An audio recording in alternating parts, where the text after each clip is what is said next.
दो राजाओं के बीच में किसी वजह से जंग का ऐलान हो गया।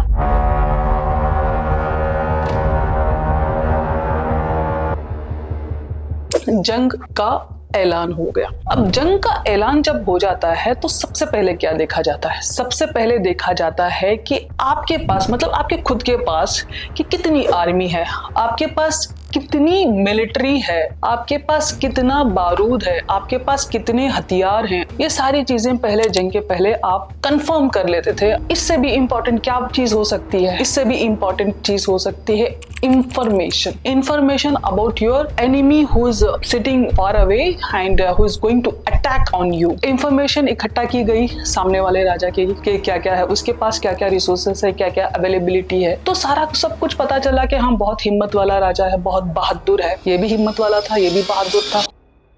दोनों राजा हिम्मत वाले, दोनों बहुत बहादुर, दोनों को सब कुछ आता था, जैसे कि तलवार चलाना, तीर कमान चलाना, कोई मेडिसिनल यूज करना, कौन सी दवाई किस बीमारी के इलाज में काम आती है, या कौन सी बीमारी के लिए कौन सा इलाज बेहतर है। ये सारी चीजें जो पहले जो किंग्स हुआ करते थे, उनके जो प्रिंस हुआ करते थे, प्रिंस को ट्रेन किया जाता था। जैसे कि वेद, रिलीजन वगैरह ये सारे जानते थे। जो बहुत बड़े पंडित वगैरह होते थे, उन सबसे इन सारी चीजों की जानकारी दी जाती थी। That means they were educated. Educate होना मतलब किसी गुरु के पास जाके कंप्लीट एजुकेशन लेना, वो जो भी सिखाते हैं रिलीजियसली हो गए, सारी चीज एजुकेट हुआ करते थे। ऐसा नहीं कि किसी को भी बुला के सिंहासन में बिठा दिया, कोई पकोड़े बेच रहा है, कोई चाय बेच रहा है, सिंहासन में बिठा दिया, कोई एक डिसीजन नहीं ले सकता। पहले ठीक ठाक क्वालिफिकेशन होता था। चलो वो बात अलग है कि हमारे इंडियन पार्लियामेंट में अगर क्वालिफिकेशन डिक्लेयर कर दिया जाए तो भाई बवाल हो जाए, सारे डिस्क्वालीफाई हो जाएंगे।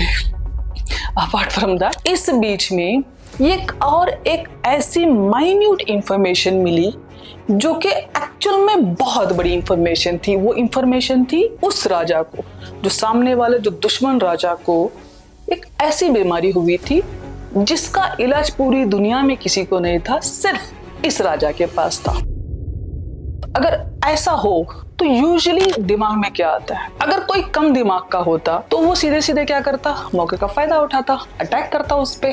लेकिन इस राजा ने he has taken a decision. He went with his ethics. इसने क्या किया? जैसे इसको पता चला कि सामने वाले राजा को ऐसी बीमारी हुई है, तो सबसे पहले इसने वो सारी जड़ी बूटियां इकट्ठा की जो उसके इलाज में काम आती। तो फिर इसने इकट्ठा करके सारी जड़ी बूटियां अपने झोले में डाला इसने, और अपना हुलिया बदल के, क्योंकि एक राजा था, बहादुर इंसान था, एक मजबूत इंसान था, राजा था, और इसने अपना हुलिया बदल के उसके पास गया।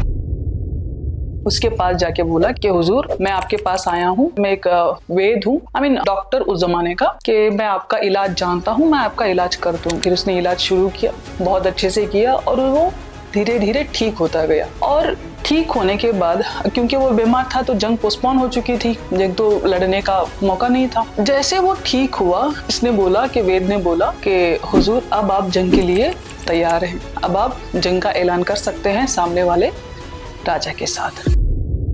तो जंग का ऐलान किया गया, हथियार बनवाए गए।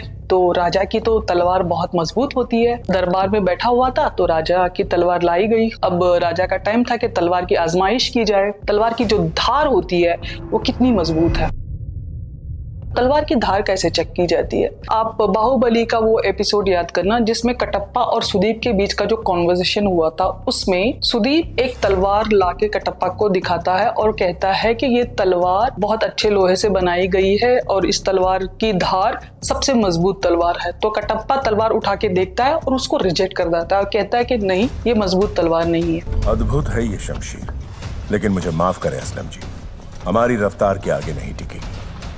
तो तलवार की धार कैसे चेक की जाती है? तो सुदीप को गुस्सा आ जाता है, कहता है कि दिखा, तुम्हारी ताकत दिखा। कटप्पा लेके तलवार को बीच में से चीर देता है। तो इसी तरह से राजा अपनी तलवार की धार चेक करता है कि एक तलवार हवा में उड़ाता है और दूसरी तलवार से उस तलवार को ऐसे चीर देता है, बीच में से कट जाती है तलवार। तो जैसे तलवार कट जाती है, सब लोग खुश हो जाते हैं, क्या बात है, हमारी तलवार की धार कितनी मजबूत है। लेकिन ये जो वेद था, जो कि खुद भी एक राजा था और उसको पता था कि तलवार की धार कैसे चेक की जाती है, क्योंकि ज्ञानी था, मजबूत इरादे का था, दिमाग में ताकत थी उसकी। तो उसने क्या किया? उसने कहा कि हुजूर माफ कीजिए, ये तलवार की धार नहीं है, ये आपकी बाजुओं की ताकत है। Means it's your strength, not your swords strength. तो जैसे ये बोलता है, राजा को गुस्सा आ जाता है, तो कैसे जानता है? तो एक वेद है, ये बोलता है कि नहीं हुजूर, तलवार की धार चेक करने का तरीका नहीं होता। सब पूरे परेशान हो जाते हैं कि भाई कैसे ऐसे कैसे बोल दिया राजा के सामने, राजा ने तो तलवार ही काट दी।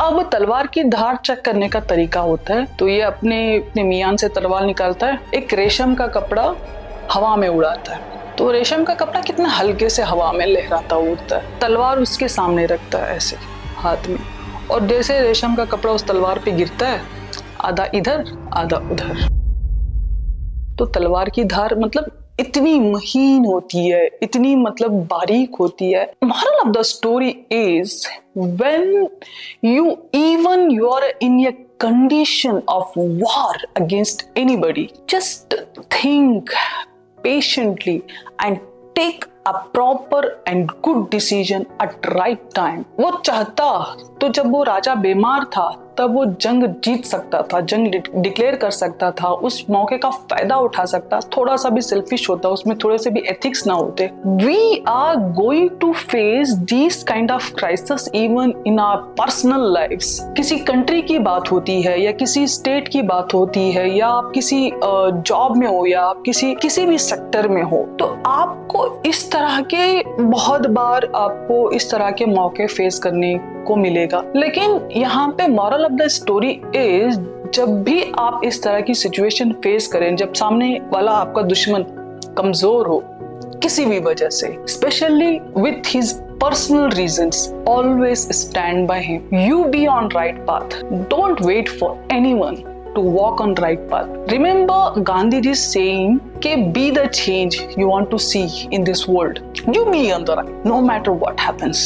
Always keep your ethics. You always keep your ethics in front. Always give priority to morals, your values, your ethics, your self-respect. Always. It is not important to appease anyone. It is not important to ignore anyone. It is not important to hate anyone. It is really not important. Be on the right path. Be calm. Always do anything but with your ethics.